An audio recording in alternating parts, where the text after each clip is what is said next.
সবুজ চুড়ি তো আমরা অনেকেই পরি, কিন্তু সবুজ চুড়ি পরার অনেক কারণ আছে। আর এই শ্রাবণ মাসে কেন আমরা সবুজ চুড়ি পরি, তো আজকে তোমাদেরকে ভিডিওর মাধ্যমে সবটাই বলবো এই সবুজ চুড়ি পরার কারণটা কি। আর এখন কিন্তু কুমারী মেয়েরাও কিন্তু সবুজ চুড়ি পরছে। তো শ্রাবণ মাসে আমরা কিন্তু প্রত্যেকেই সবুজ চুড়ি পরি, কারণ শ্রাবণ মাসে দেবাদিদেব মহাদেবের কিন্তু জন্ম মাস। এই কারণেই কিন্তু আমরা সবুজ চুড়ি পরে থাকি। শিবের পুজোর সময় মহিলারা সবুজ রঙের পোশাক ও চুড়ি অবশ্যই পরে পূজা করেন, এতে কিন্তু মহাদেব প্রসন্ন হন।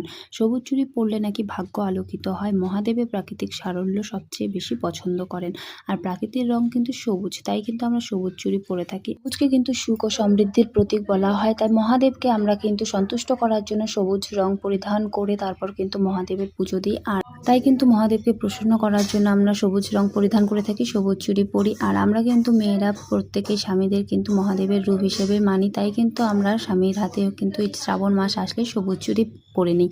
তো এই দিকে কিন্তু আমিও আজকে সবুজ চুড়ি পরে নিচ্ছি। আর এটা কিন্তু বিশেষ সোমবার করেই কিন্তু আমরা এই রীতিটা মেনে থাকি। কিন্তু সোমবারে মহাদেবের জন্ম, তাই কিন্তু আমরা সোমবারটা বেশি মানি। আর এদিকে কিন্তু আমার হাতে চুড়ি পরানো কমপ্লিট হয়ে গেছে। আর চুড়ি পরার পর আমার হাতটা কেমন লাগছে সেটা অবশ্যই কমেন্ট করে জানাবে। তো এদিকে কিন্তু আমরা স্বামীর মঙ্গল কামনার জন্যই কিন্তু সবুজ চুড়ি পরেছি। কেন সবুজ চুড়ি পরি আমরা, সেটাও তোমাদের ভিডিওর মাধ্যমে বলে দিলাম।